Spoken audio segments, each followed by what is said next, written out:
You get one precious life. How would you decide the best way to spend your time? Productivity gurus will often tell you to focus on being effective rather than being efficient. This is why, in this video, I'll be sharing with you everything you need to know about the 80-20 rule before you try it out. Let's roll the intro.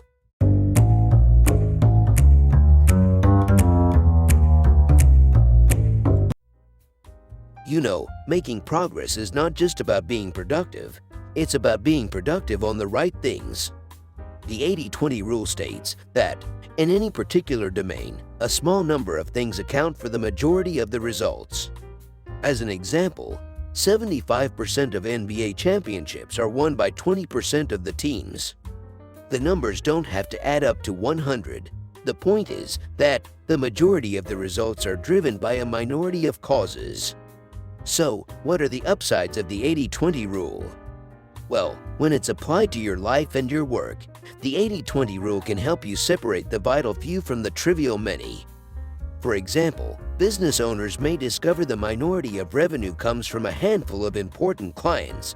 The 80-20 rule would recommend that the most effective course of action would be to focus exclusively on serving those clients and others like them, and either stop serving others, or let the majority of customers gradually fade away because they account for a small portion of the bottom line. The 80-20 rule is like a form of judo for life and work. You have to find precisely the right area to apply pressure, and only then when you find it can you get more results with less effort. It's a great strategy. Many successful people have used it many times. But, obviously, there are downsides to this approach as well. It's often overlooked. The downside of the 80-20 rule is that a new path will never look like the most effective option in the beginning. Let me show you what I mean. In 1967, Audrey Hepburn is in the prime of her career and trying to decide how to spend her time.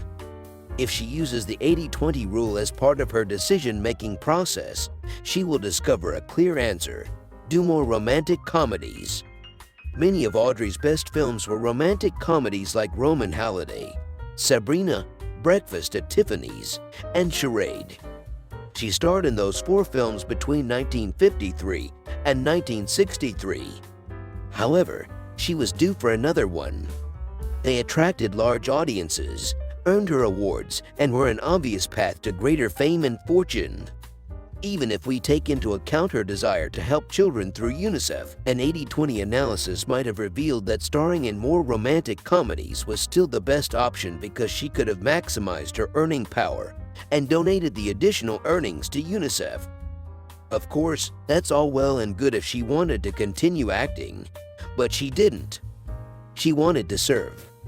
No reasonable analysis of the highest and best use of her time in 1967 would have suggested that volunteering for UNICEF was the most effective use of her time. Thus, proving my point, a new path will never look like the most effective option in the beginning. Now, it's up to you whether or not you'd want to use this method of weighing your decisions. The 80-20 rule is calculated and determined by your recent effectiveness. Whatever seems like the highest value of your time in any given moment will be dependent on your previous skills and current opportunities. And that, ladies and gentlemen, is everything you need to know about the 80-20 rule. By the way, I'm promoting this product called the Procrastination Fix. This is a super high-quality program that teaches people how to beat their procrastination and get more things done. It has a unique Halo method hook, which is a method that allows writers to create their works of fiction at a rapid pace. So, if you'd like to check it out, click the link below. And that concludes the video. If you have any comments you'd like to share, feel free to comment them down below. Hit like if you liked the video, don't if you didn't, and see you in the next one. As always, keep grinding.